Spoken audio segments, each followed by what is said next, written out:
On the 27th day of October, Halloween gave to me 27 slugs a slinking, 26 hot dog ghosts, 25 hitchhiking ghouls, 24 soggy corpses, 23 shadows creeping, 22 Egyptian eyeballs, 21 acid raves, 20 creepy stalkers, 19 Kiernan's time traveling, 18 zombies swatting, 17 Kegners screeching, 16 flying engines, 15 workplace accidents, 14 logs a bouncing, 13 planes exploding, 12 zombie soldiers, 11 angels wrestling, 10 ghostly hitchhikers, 9 basement clowns, 8 vampire cruises, 7 silent heroes, 6 prequel bloodstones, 5 diabolical fledglings, 4 vampire pianists, 3 dead professors, 2 Michelle actresses, and a Radu drooling something bloody.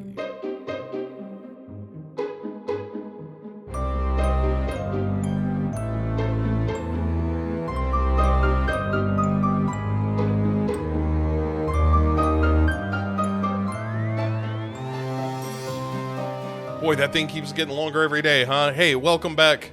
This is Bo, your faithful pal, talking about the 31 days of Halloween, and we are coming right down to it. Just a handful of movies left, and I thought it was about time we revisited the James Gunn sort of remake of Night of the Creeps called Slither.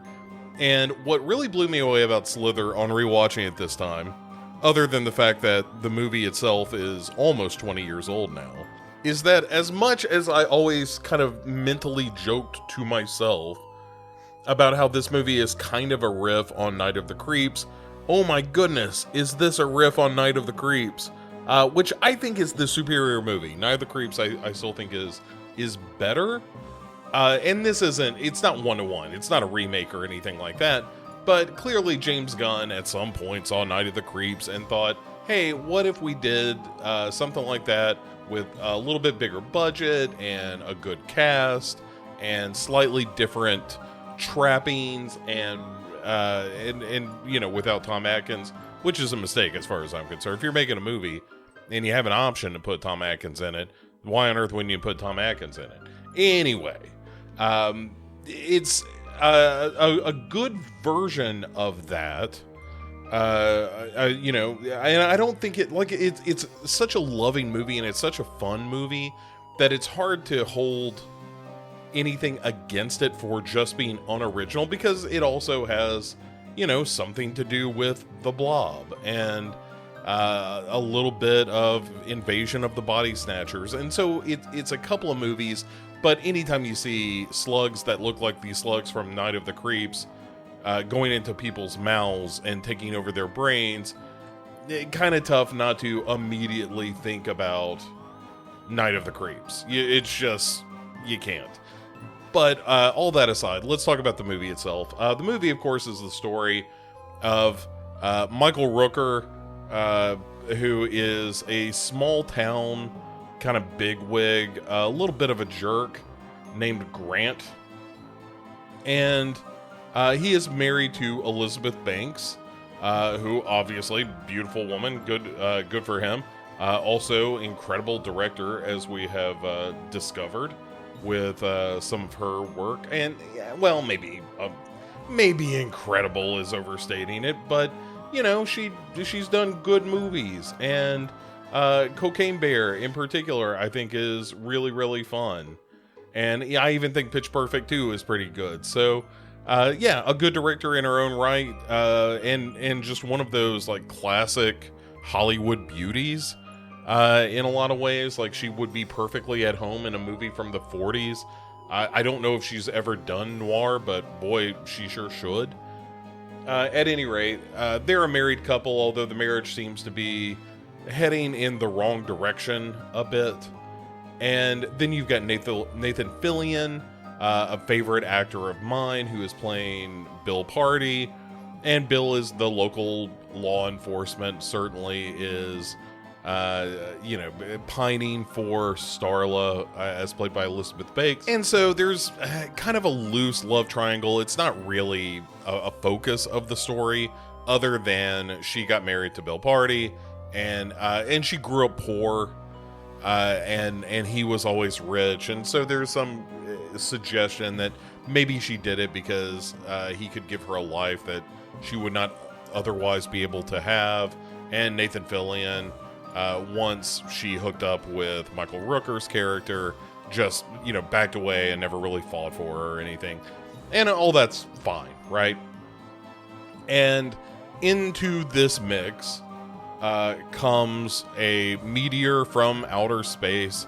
And sure enough, this meteor contains some alien business that infects Michael Rooker, and he starts to turn into a giant betentacled monster, as well as infecting others. Like out of his belly come these two tubes that he uses to impregnate this woman that he gets drunk with, and to his credit, doesn't have an affair with, at least not until he becomes more alien than man.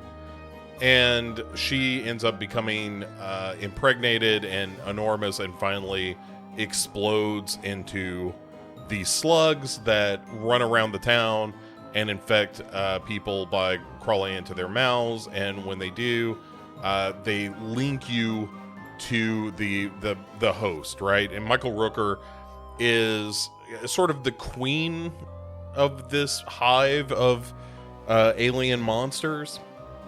And the thing that I think is kind of fun and interesting is that even though the alien is clearly from another planet, and you get a little bit of a glimpse, one of the cooler scenes of the movie is when a young woman who is taking a bath almost gets taken over, but she pulls the slug out of her mouth, but not before she has this vision of how they, go planet to planet and use up all the resources and take over every living thing and then move on and do it all over again. And that's kind of interesting. But so you get this sense of where the aliens are, where they come from, but they're all part of the same thing. And even though Michael Rooker is infected by this alien, is mostly this alien, he still has this affection for Starla. Like, that somehow makes the transition from man to alien. And so it leads to these very cool scenes, or scenes I like very much, where several people in unison are telling Starla how much they love her and how much they want her to be part of them, and so forth.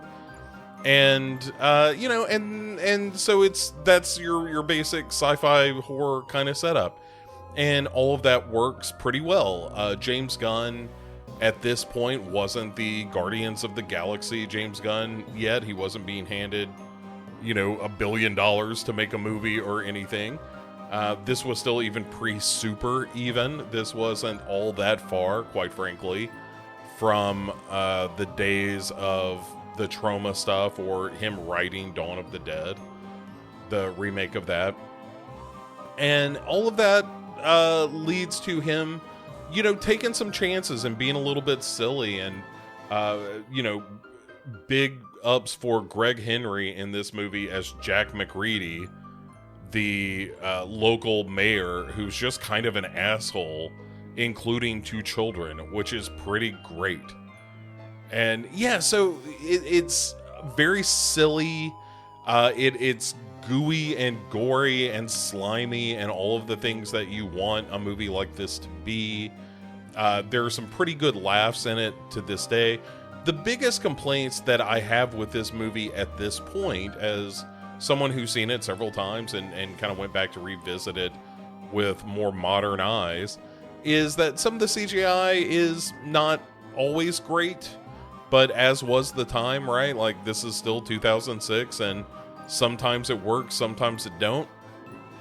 But most of the time, it's enough to get by. There's some really great practical work in it, though. That stuff holds up great. And it feels like it was sort of on the tail end of when practical effects were just kind of sidelined anyway. And so it almost feels like an odd relic of a time before CGI completely took over, where the practical effects were still pretty stunning. And I'm kind of stealing somebody else's description of this, but there's something about practical effects where, honest to goodness, real light hits it and it just looks different than something like, you know, the Star Wars sequels, or, you know, the latest Indiana Jones or whatever, you know, like the de-aging technology. Like, you can fool the eye most of the time, but not always.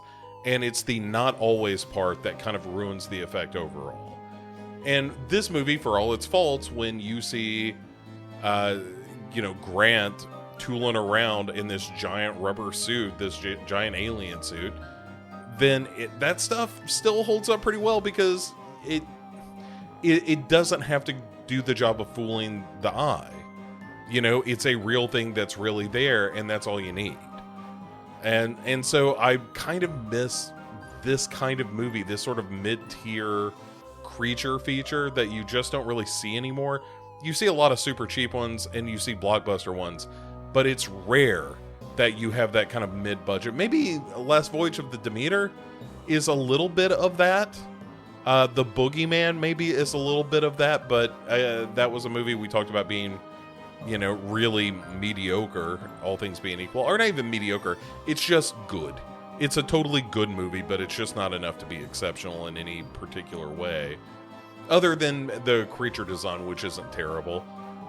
There's one thing I really like about the creature design that I won't spoil in case you ever see The Boogeyman. Not that you should, but there's one thing about it that was like, oh, that's a really cool and interesting idea for this here monster. But yeah, so Slither is an interesting little footnote in the James Gunn filmography, and more than that, it's a totally fun, like, midnight horror movie. It's a good creature feature. It's a good horror comedy, a horror sci-fi comedy.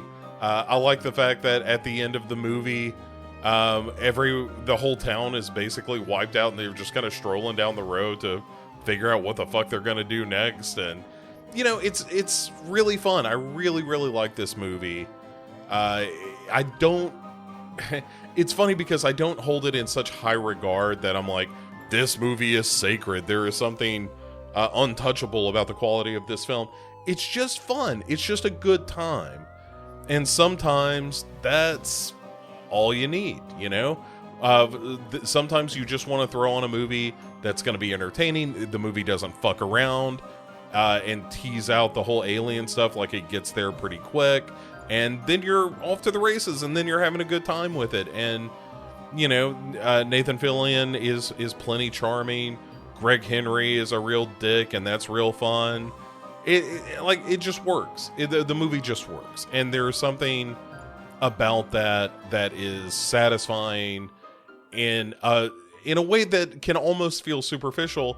But I want to almost make this like a celebration of that kind of movie, of that kind of comfort food film. It's not going to make you a better person for having seen it, other than you are going to spend 90 minutes with a movie and really have a good time. And that's worth a lot. So enough about Slither. If you haven't seen it in a while, go back and revisit it. It's a totally great movie. And if you've never seen it, then I haven't spoiled so much that you can't enjoy it yourself. So please, please, please give Slither a spin on these cool autumn nights in the lead up to Halloween.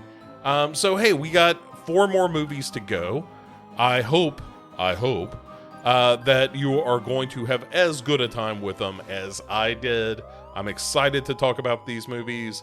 A couple of new ones, a couple of modern classics, and of course our big finale. But I'm going to save the Halloween episode for Halloween. So there we have it.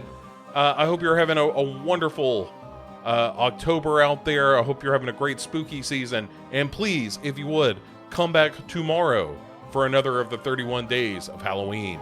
I'll see you then.